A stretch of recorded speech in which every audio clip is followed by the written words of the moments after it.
Friday, April 19, 2019. This day in history, 32 years ago today, on April 19, 1987, Russian professional tennis player Maria Sharapova was born in Nyagan, in the Russian Soviet Federative Socialist Republic.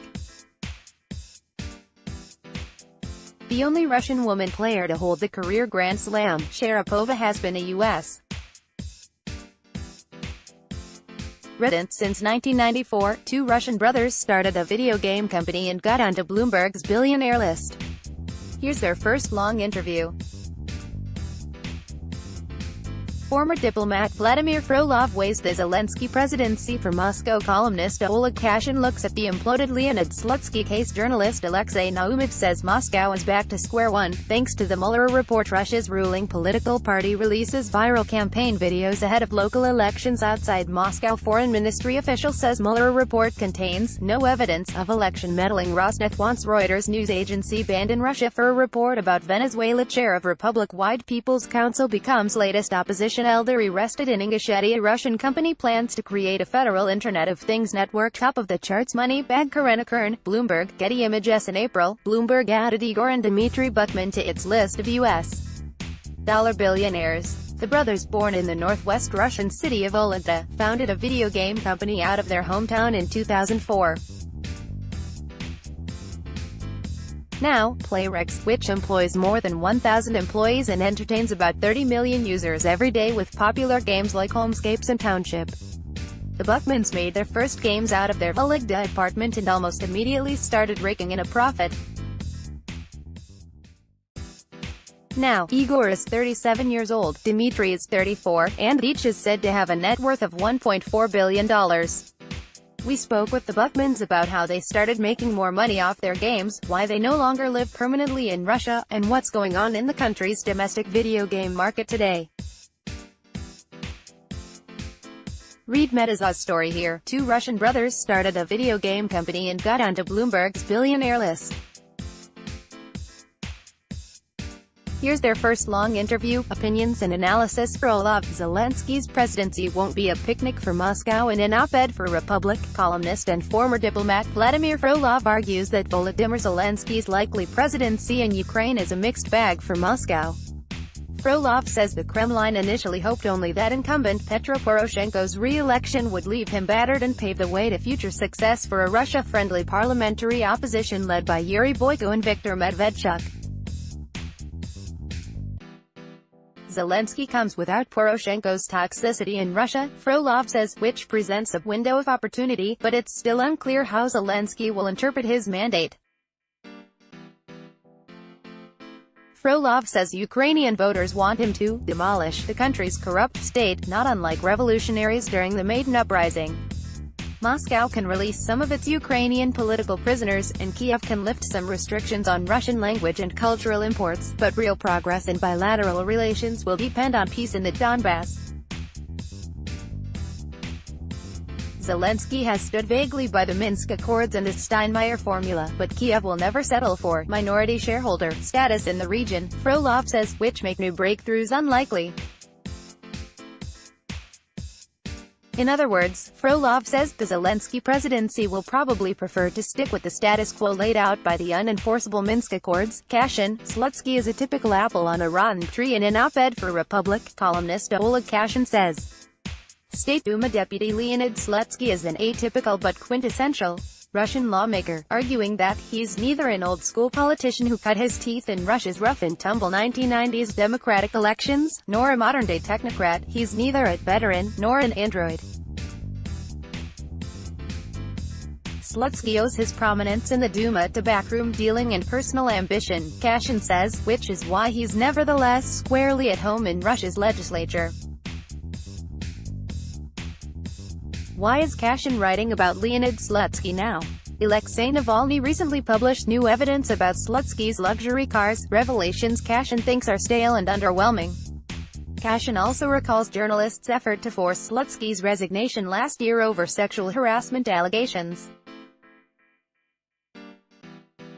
The campaign failed, and Kashin says it was further undermined by a sexual misconduct scandal at Meduza. Meduza was one of the media outlets that led the charge against the lawmaker. According to Kashin, calls for Zelenskiy's resignation were always problematic, however, because they were premised on the idea that he alone marred the State Duma's otherwise good reputation. In fact, Kashin argues, Russia's parliament is a cesspool of political functionaries, which is also potentially how the Kremlin wants the public to see it.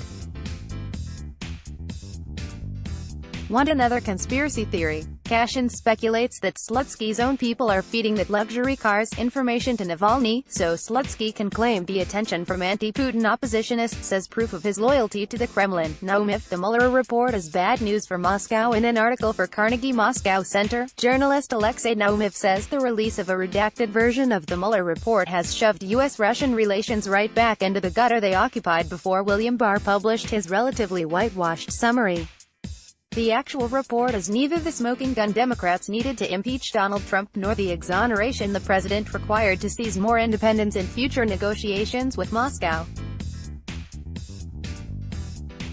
In other words, the report has reinvigorated the partisan debate in the United States, preserving Russia's toxicity for the White House.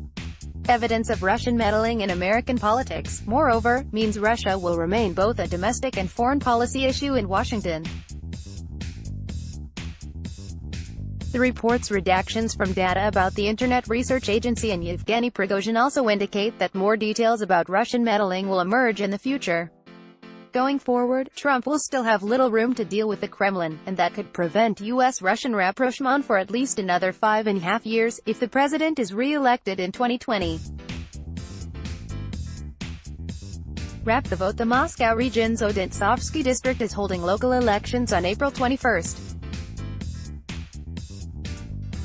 To drum up support among the younger demographic, candidates from United Russia, the country's ruling political party, recently released 3 music videos. The website odintsovo.info was the first to write about the rap mashups. In the videos, United Russia candidates from different precincts in the district recite the names of streets and boroughs in Odintsovsky. Each clip ends with a call to go vote on Sunday. The candidates are never identified as United Russia politicians and the name of the party is never mentioned or shown on screen. Newsbrief's baby angel Georgy Borisenko, the director of the Russian Foreign Ministry's North America Department, says Robert Mueller's report contains no evidence of Russian interference in the 2016 U.S. presidential election. There's nothing there that would attract attention. It actually confirms the absence of any argument that Russia supposedly meddled in the American elections. There's not a shred of evidence there. In fact, the report's authors concede that they have no evidence. Borisenko says, read the story here. The Russian state oil company Rosneft says a recent report by the news agency Reuters contains patently false information that President Nicolas Maduro is funneling money from Venezuelan oil sales through Rosneft to evade U.S. sanctions. Read the story here. Police officer Melsa Guzhikov, the chair of Ingushetia's Council of Tips, has been arrested in the Republic's Nyagan district, Mediazona reported. Guzhikov's son said that a group of armed individuals took his father away in an unmarked vehicle. Read the story here. A company called GLONASSTM that is controlled jointly by Igor Rotenberg, Rostec, and GLONASS has announced plans to create a federal network using Internet of Things (IoT) technology. IoT technology establishes remote connections among objects that would typically lack internet access, enabling them to exchange data and be controlled remotely. Read the story here. Yours, Meduza. Let's block ads.